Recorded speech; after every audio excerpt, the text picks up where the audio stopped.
Práve teraz som skončil posledné rokovania počas mojej cesty do Spojených štátov. Tu vo Washingtone som mal možnosť hovoriť podrobne s americkými partnermi o mnohých témach, ktoré budú na stole nášho predsedníctva. Odchádzam s presvedčením, že je obrovská zodpovednosť na nás nielen dovnútra Európskej únie, ale je tu veľmi silný záujem aj zvonku a určite to platí o Spojených štátoch.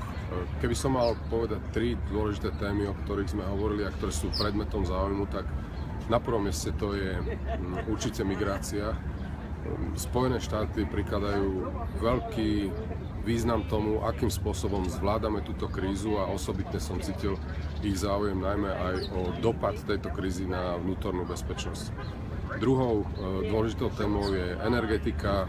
Záujem u nás je čo najviac ako slovenského predsedníctva urobiť pokrok v téme budovania energetickej únie a pochopiteľne, že energetika ako globálna téma zaujíma aj Spojené štáty.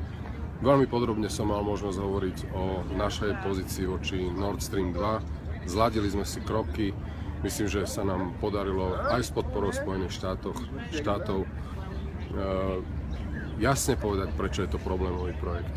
A treťou, možno najdôležitejšou témou, ktorá bude na stole a ktorá je veľmi horúca, je TTIP, obchodná a transatlantická obchodná a investičná dohoda.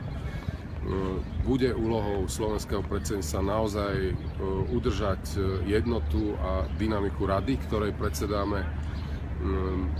Sú tam mnohé citlivosti, o ktorých sme si vedomi. V našom prípade, o tom som hovoril veľmi otvorene, tu máme slovenské záujmy, no ale je to veľmi komplikovaná vec, lebo každá krajina, najmä voči svojej verejnosti, cíti, pokiaľ ide o túto dohodu, veľkú zodpovednosť. Takže s týmto presvedčením o zmysluplnosti takejto výmeny odchádzam teraz do New Yorku, kde sa pripojím k delegácii pána prezidenta Slovenskej republiky, ktorý podpíše za Slovenskú republiku globálnu dohodu o klíme na pôde Organizácie spojených národov.